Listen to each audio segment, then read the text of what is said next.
सुगंधिं पुष्टिवर्धनम् उर्वारुकमेव बन्धनान् मृत्योर्मोक्षेयमामृता।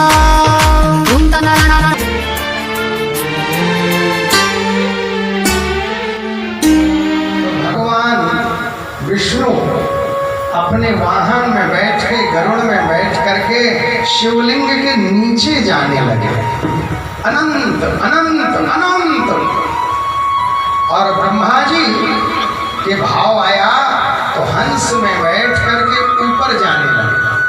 शिवलिंग हजारों हजार योजन नीचे जा रहे हैं, ऊपर जा रहे हैं।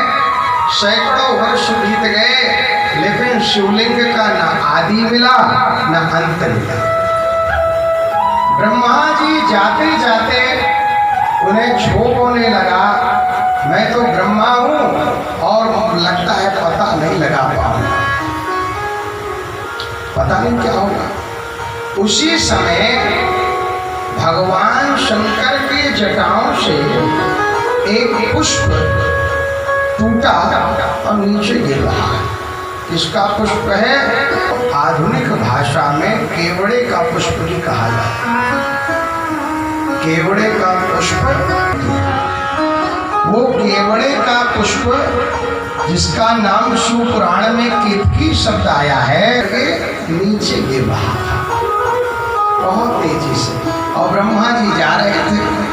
जब ब्रह्मा जी जा रहे थे तो ब्रह्मा जी ने रोका, अरे रुको, ठहरो। केतकी के पुष्प से कहा, ये बताओ कि इनका आदि कहाँ है? उसने कहा कि हमारा कई जन्म बीत गया, हम नहीं जान पाए। ब्रह्मा जी ने कहा कि जब इसको कई जन्म बीत गए, ये नहीं जान पाया तो हम क्या जान पाएंगे।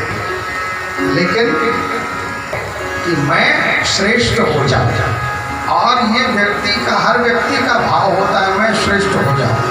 दो भाई होंगे तो एक भाई को लगेगा मैं श्रेष्ठ हो जाऊं, मित्र होंगे तो उनको लगेगा मैं श्रेष्ठ हो जाऊं, परिवार में श्रेष्ठ हो जाऊं, क्षेत्र में श्रेष्ठ हो जाऊं। वो श्रेष्ठ होते ही होते चेष्टा करता है।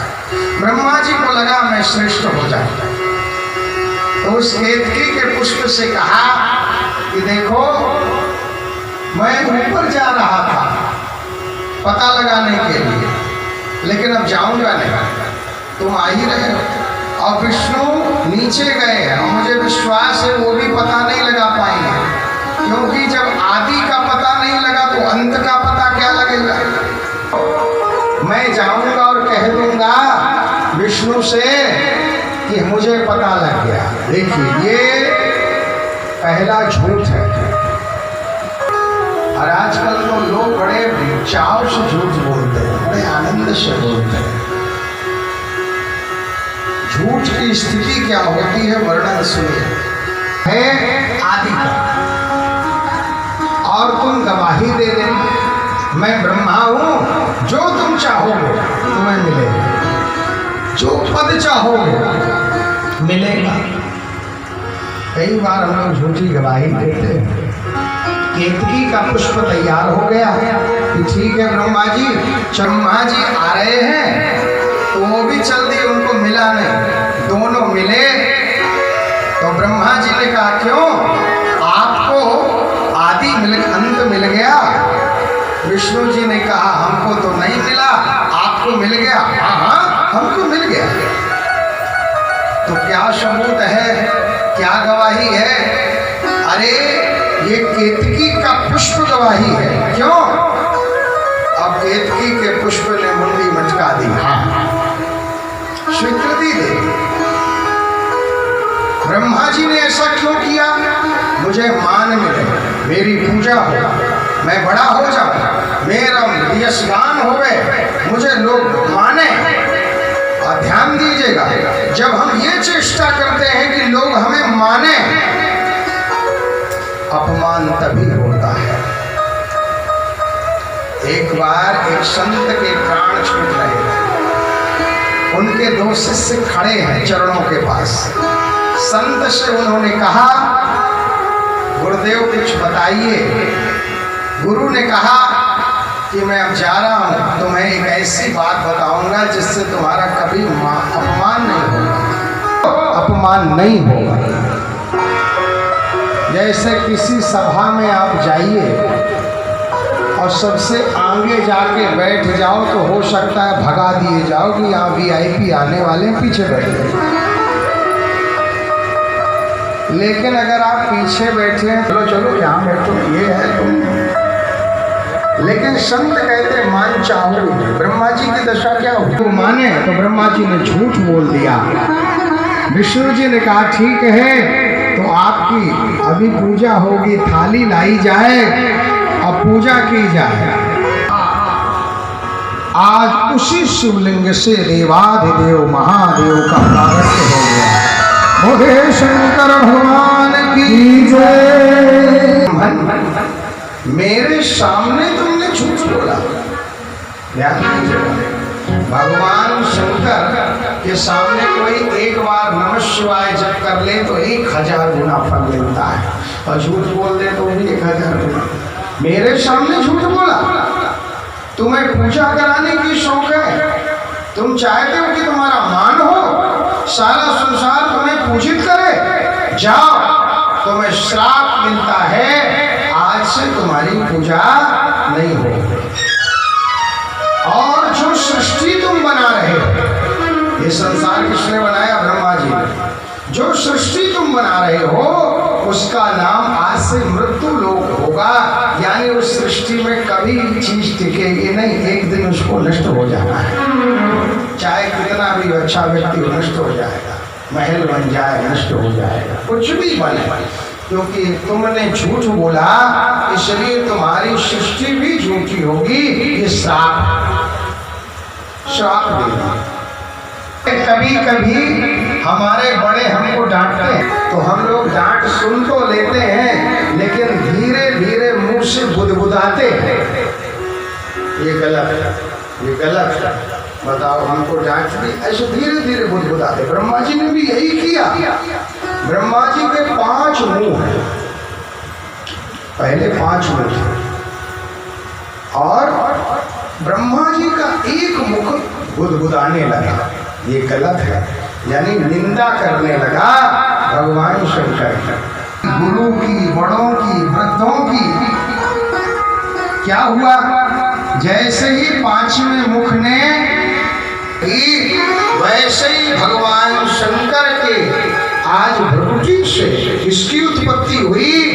काल भैरव महाराज की उत्पत्ति हो गई। बोली काल भगवान देवाधिदेव महाशिव का एक स्वरूप है। कर्पूर गौरम करुणावतार संसार सारम भुजगेन्द्रहारम, कपूर के समान वही भगवान करालम महाकाल कालम कृपालम, यानी प्रकाश में भी शिव और अंधकार में भी शिव, जीवन में भी शिव, मृत्यु में भी शिव, आदि में भी शिव, अंत में भी शिव, हर स्थिति में और परिस्थिति में शिव। काल भैरव भगवान की उत्पत्ति हुई, और जिस समय उत्पत्ति हुई काल भैरव ने कहा प्रभु आदेश करें, क्या करना है? भगवान ने एक तलवार सौंपी और कहा कि जाओ, ब्रह्मा को शौक है पूजन कराने की, तो इसकी पूजन करो, पूजन करो। अब बताओ तलवार से कौन सी पूजा होगी? कोई डंडा देवे और कहे जाओ पूजा कराओ तो मुंडिये तो फूटेगी। भैरव महाराज गए जी के 5वां मुख बोल रहा था, निंदा कर रहा था।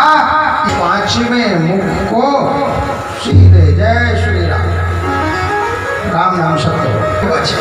ब्रह्मा जी रुदन करने लगे, भगवान के चरणों में गिर पड़े। हे प्रभु, हे देवादिदेव त्राहि माम, रक्षा कीजिए। हे जगत नियंता, हे पालतू करने वाले, हे उत्पत्ति करने वाले और हे संहार करने वाले देवादिदेव, मेरे अंदर ऐसा भाव जागृत हो गया, मुझे क्षमा कर दीजिए। मुझे दंड आपने दे दिया, मुझे जानते हैं भगवान शंकर का स्वभाव कैसे है? जैसे घर में माँ हो गए ना, तो माँ का स्वभाव देखा है, थोड़ी सी बात पे गुस्सा हो जाती है माँ लड़के पे, पुत्र पर। और अगर पुत्र कहीं गया है बहुत गुस्सा हो गया, चटपट आने दो बताती हूँ, आने दो बताती हूँ, बड़ी तेज गुस्सा है। और लड़का आया, बहुत तेज हाथ उठाई, लड़का थोड़ा सा मुँह किया, वैसे उसका क्रोध शांत हो गया। तो भगवान शंकर माँ माने गए। क्षणम रुष्टा क्षणम तुष्टा रुष्टा तुष्टा क्षणम क्षणम। क्षण में प्रसन्न होने वाले, क्षण में क्रोध करने वाले। जैसे घर में माँ क्रोध करती है और प्रसन्न हो जाती है। अब ब्रह्मा जी ने आज स्तुति की तो प्रसन्न हो गए। ब्रह्मा जी ने कहा प्रभु आपने अच्छा किया, आपने मेरे इस मुख को काट दिया, क्योंकि इसने निंदा की थी, और जो निंदा करेगा वो तो रह ही नहीं सकता है आपको समझ। हे प्रभु मुझे अपने चरणों में स्थान दीजिए। ब्रह्मा जी श्रापित हो गए, इसलिए ब्रह्मा जी का कहीं मंदिर